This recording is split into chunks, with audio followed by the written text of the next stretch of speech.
Wilson, your host. Welcome to I Need a Session. Boy, oh boy, do we have a wonderful show lined up for you today. Well, today is a little different. The session is open. Yes, so I don't have a special guest with me today. I am taking questions from my chat community. I had a few people to email me some questions today. Hello, Tamika. Thank you for joining. So I wanted to kind of do a test with the format today. So I'm doing something a little different, just thinking about how I want 2022 to run. So we got a couple of special announcements. So what I'm doing today is all about relationship wellness and emotional wellness. Those are two subjects that are near and dear to my heart.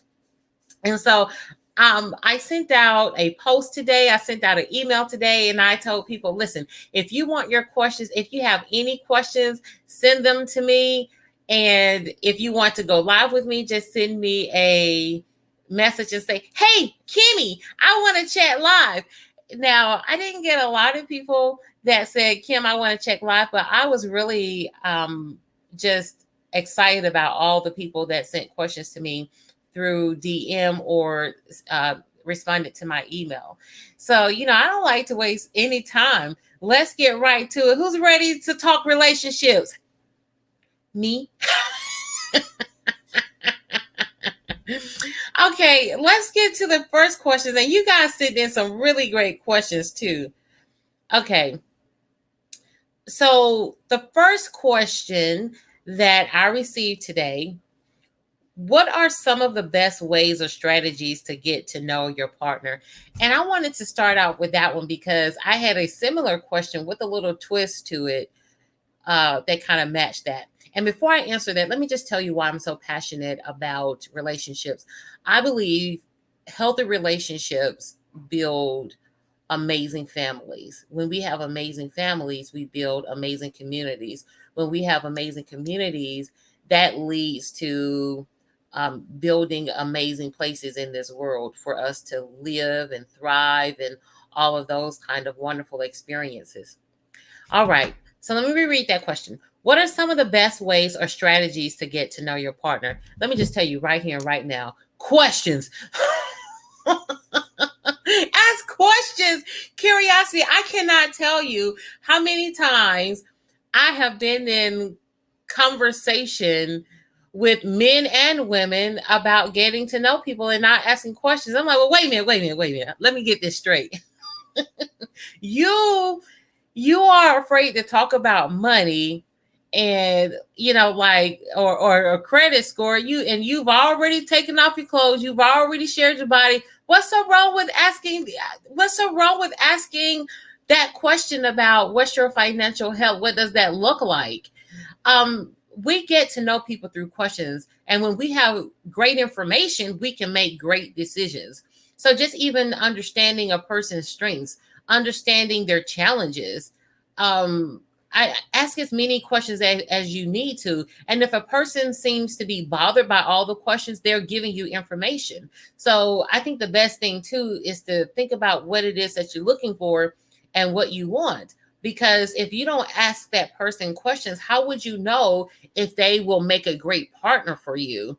And if it feels like they are evasive about questions, like they're not really giving full answers, they kind of deflect. Deflecting is you ask them a question and they find a way to turn it around, and before you know it, you're no longer talking about them, you are talking about you. So what it ends up being, this person has more information about you than you have about them. So that's a characteristic to pay attention to. And that could roll out to look like different things. One, that person could be insecure. They may not be proud of their history, their past, so they don't want to talk about it. There can be a couple of things going on there. But if you are a person who feels like you have reached this emotional maturity and you need information, I highly recommend, if you can't get any questions answered, don't be afraid to move on and let go. Okay. All right. So here's a question here. Somebody, I got it in the chat. How do you begin to break really deep soul ties? You know what? Before I get to that question, let me answer the other question that somebody asked me. Um, how do you get to know somebody without the relationship becoming sexually charged in the beginning? How do you get to know somebody without the relationship becoming sexually charged in the beginning? Let's go back to number one. Start asking a lot of questions. There's a lot of information to find out about somebody. And once you listen, when you are an adult, you get to make your decisions accordingly, but we need to understand that every decision and every choice comes along with a consequence or maybe a reward. Okay. And when in the beginning, if there's a lot of sexual energy and it feels like um, neither of the people involved can resist that, then I say, hey, pay attention to what you want, because if you're looking for a long-term relationship, there's a possibility that when we move too quickly, we don't always get to know the person that we want, we don't always get the information that we really need, and it can just fall apart. And then we can kind of put ourselves in this vicious cycle of, you see, this never works out. I knew this was going to be just like the last one. So that's why it's so important to ask questions and become curious. So that's how you do it without it becoming sexually charged. Just continue to talk through it and just make a commitment. Listen, I understand that, when there's an urge in the body, it's like, you know what? I don't know, Kimmie. I don't know. At the same time, in order to have what you want, you got to know what you want. So there's a difference between somebody who wants to just play and have fun. If you ask them in the beginning what they want, asking questions, if they say, I'm just I'm just chilling. Remember that question. They are chilling. That's it. Nothing more, nothing less. Chilling. So let me get to the question in the chat here.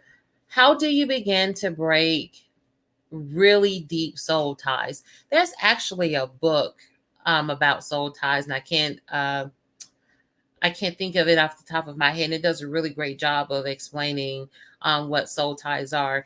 And a lot of times, when people start talking about soul ties, they're talking about those connections that get created when we become intimate with somebody.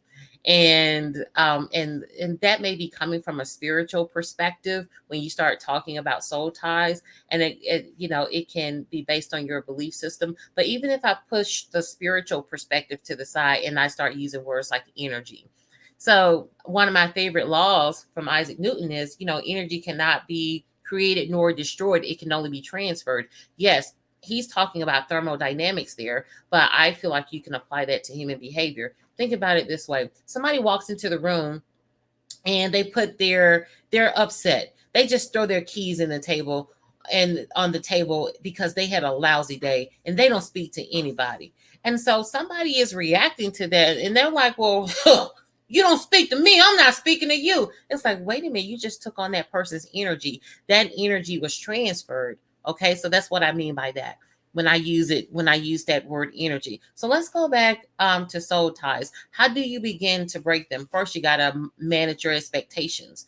And when I say manage your expectations, what do you expect to do? You believe or do you expect that you can turn this breakup into a breakthrough? This breakup does not have to turn into a breakdown. And when I use the word breakup, I'm not saying that you were linked to this person for, in a formal relationship, but there was some level of relations there.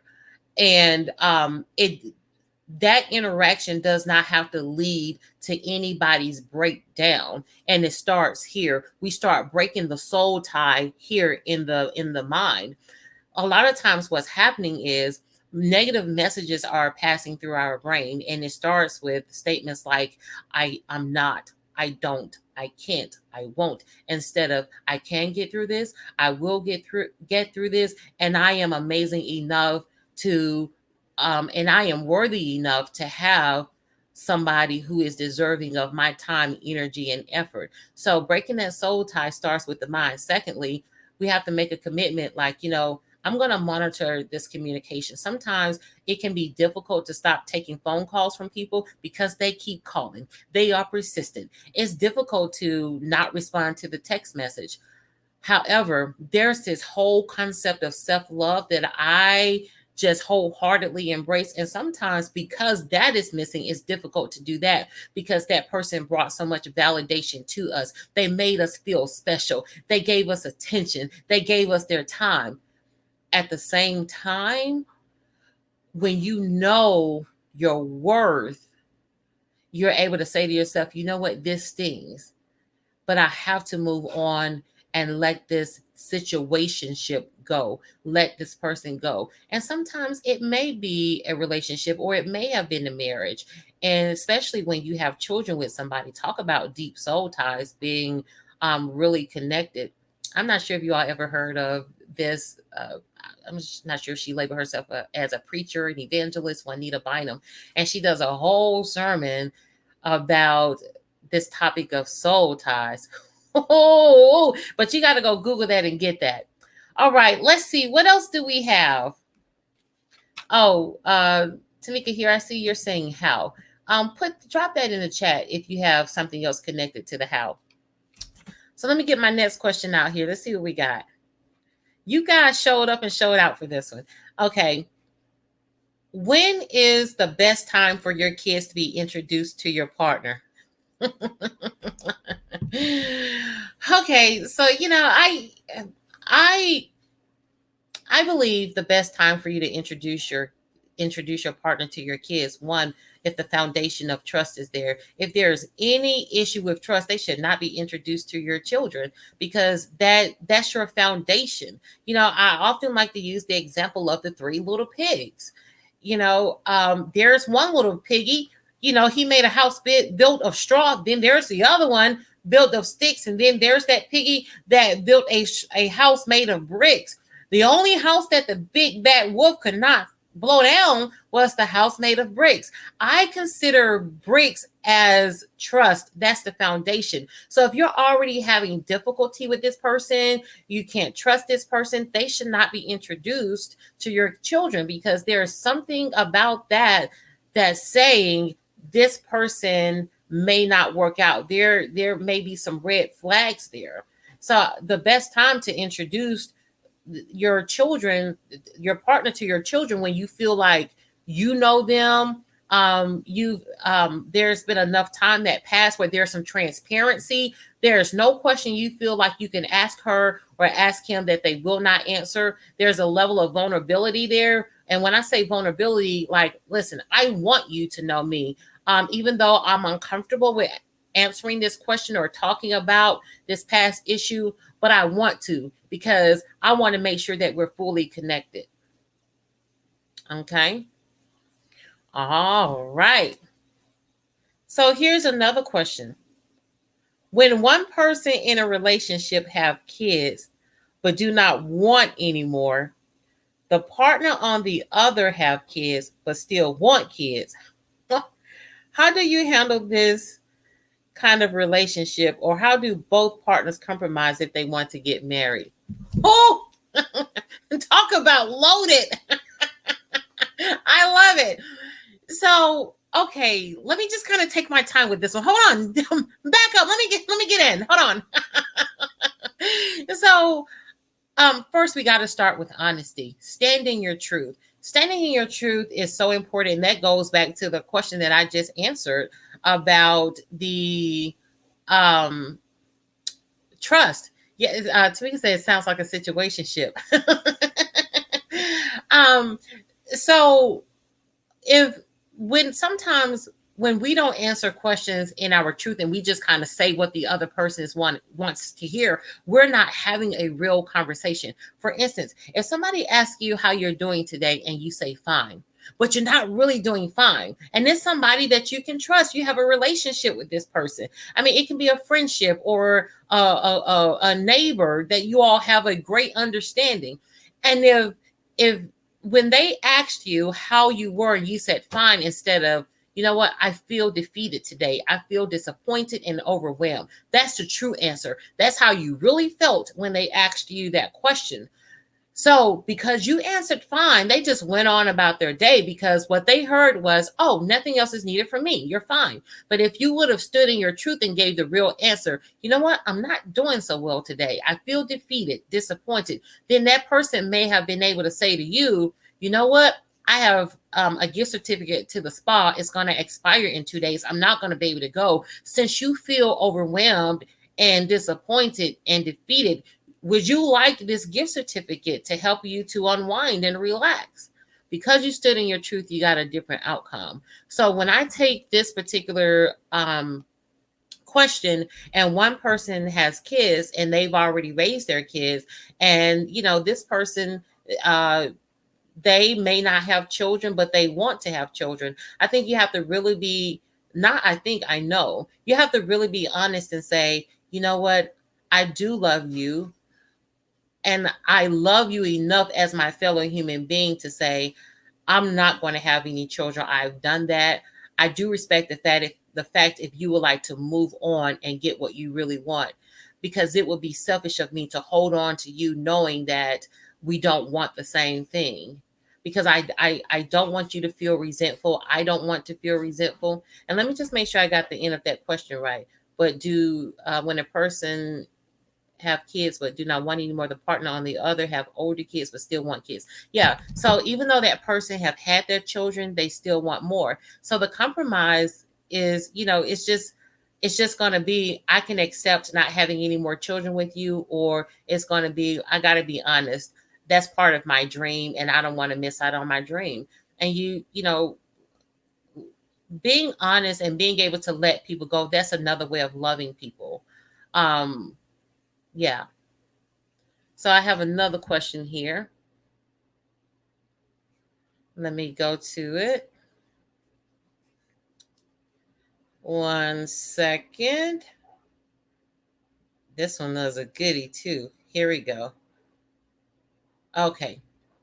When is a good time to tell a man that you're abstaining from sex until marriage? In the beginning. Honey, go ahead and tell that. I mean, because I feel like somebody who's really interested in you, who wants to get to know you, they're going to hear the information, say, okay, thank you for sharing. Listen, I want to know your heart. I want to know what's on your mind. That's what I'm interested in first. And, because here's the thing, when you start building long-term relationships with people and you're ready to be married, at some point, the sex is going to change. That's just because our bodies change. You're not going to be the same person at 62 than you were at 32. Okay. 42, baby. Listen, things are not working the same at 65. But that's what I love about true intimacy. Intimacy works well into the 90s. And when I say 90-year-old individuals, and this is what I mean by intimacy. Honey, I want to hold your hand. Let me rub that back. Let me rub your shoulders. I got my hand on your knee. Let me massage your temples. And let me just hold you. And let me just be with you.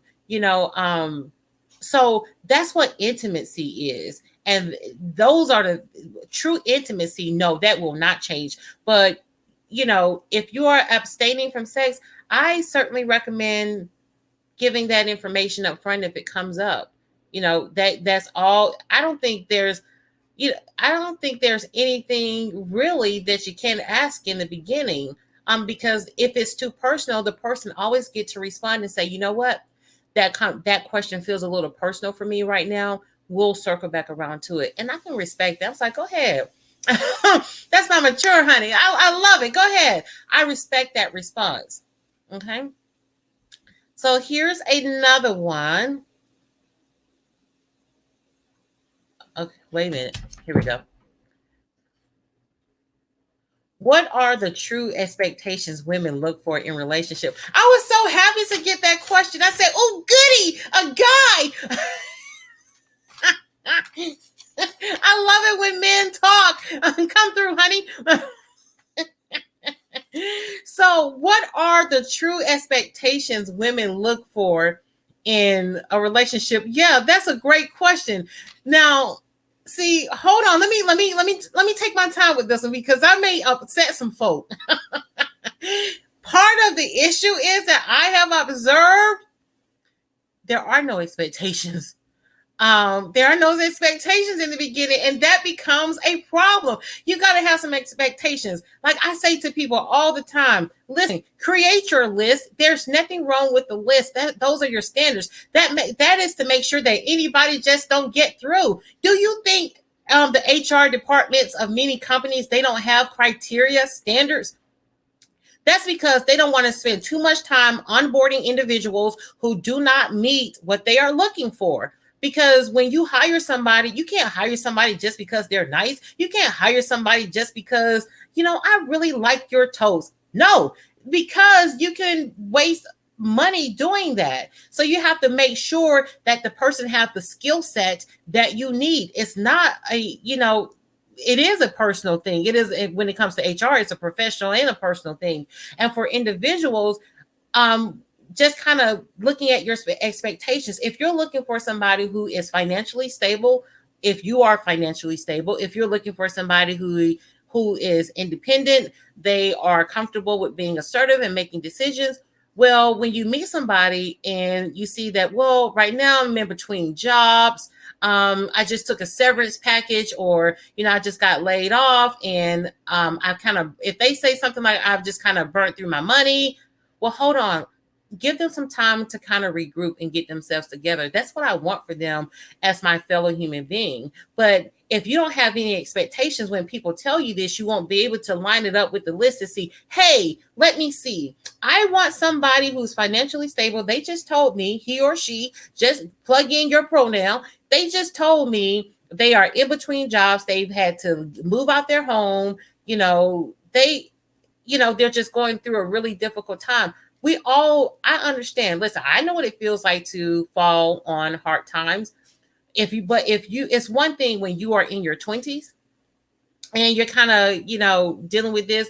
And it's another thing when you are, you get to your 40s and 50s and you see how people navigate these situations. That doesn't mean that they're not on their way to bouncing back, but you certainly want to have some expectations about, well, how do I operate in this space? Because you don't want to violate the law of reciprocity. Yeah, the law of reciprocity is you want to make sure that you are not just giving and not receiving. And the other person is just taking, because that's going to lead to some disorder down the road, if that makes sense. So let me just make sure I answered this correctly. Well, from my perspective, what are the true expectations for women? I would like to see a couple of people put some answers in the chat for that one. What are your expectations? I can certainly talk from my perspective as a woman. I expect a person to be kind to me. I expect a person to be trustworthy. I expect a person to be transparent. Yeah, those are things that I expect. I expect a person to show up as a grown-up, period. Those are my expectations as a woman. So I see another question here. When is a good time to tell a man that okay, I just did that one. Okay. If you missed that one, replay the video and you'll see me, you'll hear me answer that question. Does a man have to spill all the beans of what they want in the beginning of a new relationship? Does a man have to spill all the beans?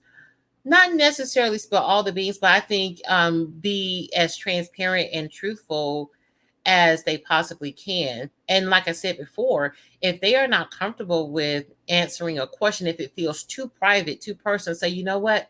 That question feels a little private for me. If we continue to grow and go in this area, I'll be delighted to answer that question for you. For somebody like me, I'm like, boo, come through. I love it. All right, so we got time for one more. Okay. Why do women love a man but date or marry the bad guy? Oh, see, why do women love a good man but date or marry the bad guy? Well, Why do women love a good man but date or marry the bad guy? I think they typed it correctly. Well, when it comes to the good guy, there's been this notion that the good guy hold on. Hold on. There's been a notion that the good guy is boring. That's just what it is in the world. Let me just go ahead and give it to you. People think the good guy is boring. That's what it is, okay? By the time the quote unquote bad guy comes in, honey, he's spicy. You know, who don't like a little hot sauce? And so, but as far as like somebody making a decision to marry the bad guy, you get to define what the bad guy is. I say whenever a person is balanced and they have done their work, and when I say done their work, they have a great relationship with themselves. The relationship with yourself is the best relationship. And what that means is the self-esteem, the self-confidence, and the self-worth is in place. Because when all of those things are in place, it's not just going to be anything. Anybody or anything is not coming through because you know your worth. Anybody just cannot have you. It's just not going to be. So if a person decides to marry somebody, quote unquote, the bad guy, I would like to kind of unpack what those behaviors are. Because if the bad guy, if that means this person or the bad woman, it's not always, sometimes if the bad, whatever bad is, if that means they're participating in behaviors such as dishonesty, not being transparent, not showing up as a person who can, as they're dependable, they're responsible, then you got, those are broken behaviors. And broken behaviors come from brokenness. So if that person chose that, what they got to ask to themselves, why did I choose brokenness, and what feels or what is broken inside of me? All right. So one last question. Come through, Tamika. I love it. Yes, we're bringing this thing to a close. How will your book, I Need a Session, make us feel like we're having a session with Kimmie? We all need a session. We all need a session very now and then. What is your favorite part of the ebook? Every page is my favorite page. Yes, so let's throw right into that. Yes, my dear lovelies, I am so excited. So this is my special announcement.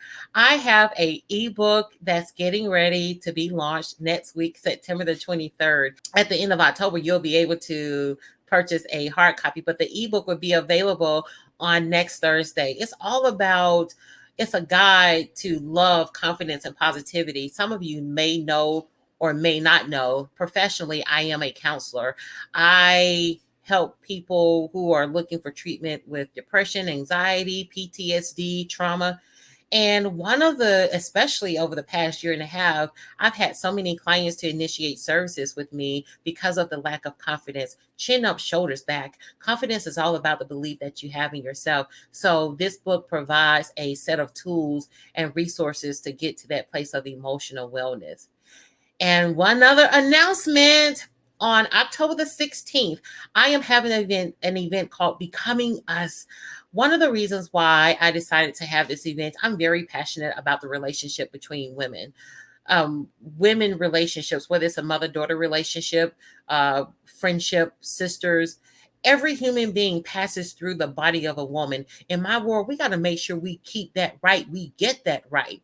So if you know, even if you are a man, if you wanted to gift this this event to a woman that you know, I say go to my website, www.kimwilsonspeaks.com, to purchase your ticket. It's worth it. I have keynote speaker April Ross, the owner of B TV Network. She's the keynote speaker. And it's going to be amazing. Her story is powerful. And one of the things that I realized that get in the way of women relationships, when that messaging in the brain becomes disrupted. It's all about I am, I can, I will. And when we have some negative messaging going on, it will impact the relationship with another woman and how we love her, how we see her, instead of comparing. And, we start comparing ourselves with her instead of supporting her. So this event is going to cover all of that, how to do that better and how to do that differently. All right. You could have been anywhere in this world tonight, but honey, you chose to rock and roll with your Kimmie. And I don't take that lightly. If anybody has not told you today, let me be the first to tell you, you are amazing. Onward and upward. See you next Thursday at 8 p.m.